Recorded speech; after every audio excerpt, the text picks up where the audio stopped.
সিদ্দিক আকবর রাদিয়াল্লাহু তাআলা তেনাকে জিজ্ঞাসা করলাম, আপনি হিজরতের রাত্রিতে চলে যাচ্ছেন, আমার নবীর সাথে চলে যাচ্ছেন, পিছনে আপনার সমস্ত কিছু 40,000 দিরহাম পরিবারকে দিয়ে দিয়েছিলেন, নিয়ে আবার সেটা আবার নবীজির কদমে দান করে দিয়েছেন আল্লাহর রাস্তায়।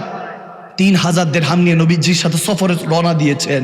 হযরত মোল্লা নাজিমউদ্দিন ওয়াজিন আলাইহি রাহমা বলেন, হিজরতের রাতে যখন গারে সুরের মধ্যে প্রথম সাহাবার কথা বলছি, যেনার আজকে ওফাত শরীফ, কিভাবে প্রথম মুসলমান, তেনার কারণে, তেনার ফয়জিয়াতের কারণে আজ পর্যন্ত সিদ্দিক আকবরের অনুসারীরা আমার নবীকে ভালোবাসে। খোদার কসম করে বলছি, ওটা আবু বকর সিদ্দিকের ইশক ছিল, যেটা নকল আমরা করছি, আসল তো তিনি আদায় করেছেন। নকল করে ওটার বরকত আল্লাহ হয়তো এখনো আমাদেরকে আযাব দেয় না, যে আমাদের সিনার মধ্যে সিদ্দিক আকবরের হয়তো মহব্বত আছে। এখনো শাহজালাল ইয়ামানি, শাহপারভীন ইয়ামানি সিলেট থেকে হয়তো বা কাঁদে যে সিলেটবাসী চলে আসো, ইয়ামান থেকে সমস্ত কিছু ছেড়ে দিয়ে তেনারা আপনাদের কাছে কেন এসেছেন? আবেদ সালমাদানি বলতেন, সিলেট শহরে ঢুকার সাথে আমি মক্কা শরীফের সুঘ্রাণ পেতে থাকি। সুবহানাল্লাহ।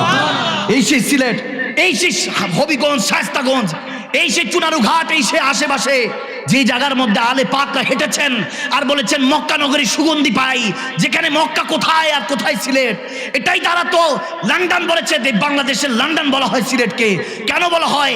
কারণ শাহজালাল ইয়ামানি, শাহপারভীন ইয়ামানি আওলাদে রাসূল এই জমিনে, সরজমিনের মধ্যে কদম রেখেছিলেন বিধায়। সুবহানাল্লাহ।